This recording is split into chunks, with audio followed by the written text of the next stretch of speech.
Hello kids, we welcome you to our KIDSLAND family. So kids, as usual, our teacher Mamo Kanu is in touch today to do today's lesson for you. So let's hand over the program to our teacher. Yes, Joanna, today we are talking about the story of David's sorrow. Now let's go to today's lesson, David and Absalom.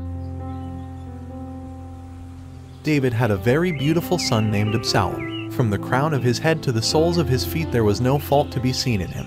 His hair was thick and long, and his beauty was much talked of through all Israel. But the Lord who looks upon the heart saw that the heart of Absalom was wicked and false. He killed his brother Amnon, and then fled to another country, and stayed 3 years. When he returned he tried to see his father, but David would not see him for 2 years. Then Absalom forced Joab to bring him to the king's house by setting Joab's barley field on fire. He was false as well as handsome, and won his father's heart by pretending to be humble. After this Absalom began to live more like a king than a prince. He had 50 men to run before his chariot when he rode, and he stood in the city gates and talked with the men who came to see the king about their rights. He told them that if he were ruler over the land every man should have all that he wanted, and deceived many by a false show of friendship. Then he asked the king if he could go to Hebron to pay a vow to the Lord by offering sacrifice there. And David told him to go in peace, and he went. But he had cruelly deceived his father. He had sent spies through all the land to persuade them to join him at Hebron and make him king.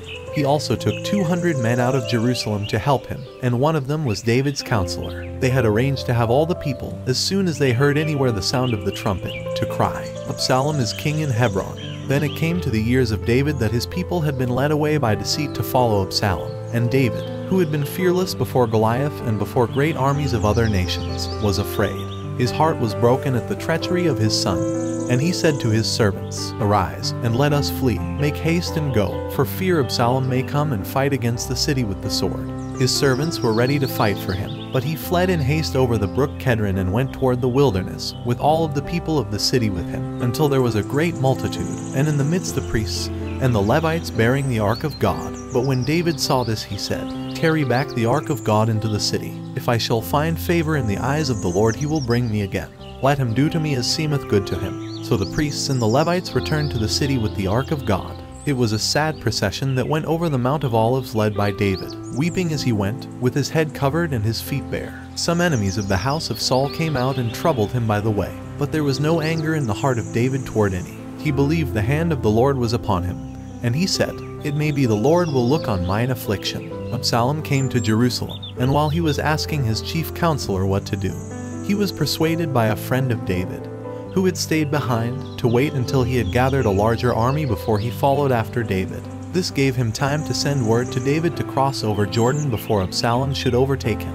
The chief counselor, when he saw that his advice was not followed, went to his own house and hanged himself, for he knew that the Lord was bringing his counsel to naught. After David had passed over into Gilead, the people of that land brought food, and dishes, and beds to the sorrowful king and his tired people, and they were cared for in the city of Mahanaim. Then Joab, the captain, gathered the men together to go and meet Absalom and his army. And as they passed out of the city, David stood in the gate and charged all the captains as they passed, saying, "Deal gently, for my sake, with the young man, even with Absalom." So they went out to battle, and it was in a wood. God had given David's army the victory, and 20,000 men of Absalom's army were slain. Absalom, who rode on a mule, was caught by his long thick hair in the branches of an oak tree. And the mule went away, and left him hanging there. A man ran and told Joab that he had seen Absalom hanging in an oak. "Why didst thou not smite him there?" said Joab. The man said he would not have done it for 1,000 shekels of silver, because David had charged them all not to touch the young man Absalom. But Joab turned away, and when he had found Absalom in the oak, he, with the 10 young men who were with him, killed Absalom, and they buried him in the wood. The death of Absalom. Then Joab sent 2 messengers to carry news of the victory to the king, who sat between the city gates, while a watchman stood over the gates on the city wall. When the watchman saw the 2 men running, one after the other, he cried out and told the king. The first man cried as he came, "All is well." But when the king said, "Is the young man Absalom safe?" he could not answer.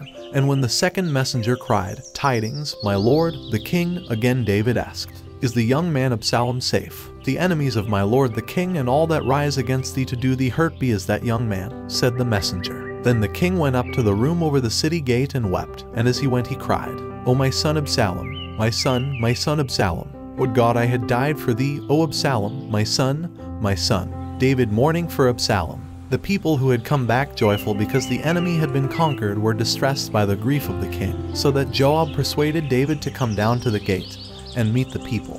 After this, those who were left of the followers of Absalom begged the king to come back to Jerusalem.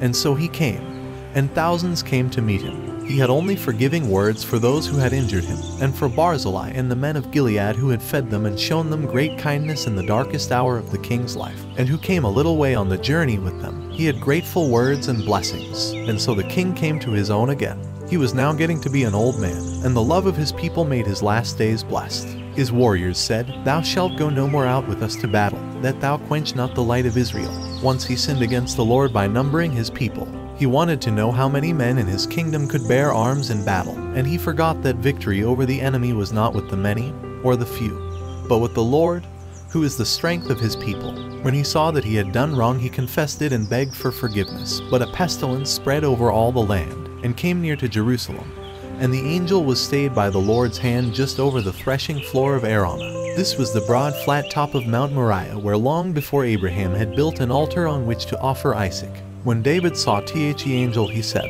"I have done wickedly, but these sheep, what have they done? Let thine hand, I pray thee, be against me, and against my father's house." Then the prophet Gad said, "Go up, rear an altar to the Lord in the threshing floor of Araunah." And David went as the Lord commanded.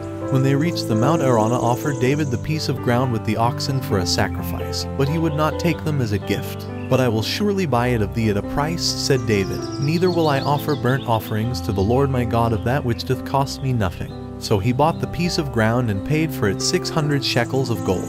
Twice had the Lord blessed this spot with a miracle of salvation, and twice an altar had been built there. And looking upon it, David said, "This is the house of the Lord God, and this is the altar of burnt offering for Israel." And he prepared to build there the temple of Solomon, the altar of the world. So kids, today we learned a lot about the story of David and Absalom. We hope that your life will get many things from this. If you are not connected to our website yet, connect to our website today and subscribe to our YouTube channel. Then you can watch as soon as we post a video. This is the KIDSLAND family.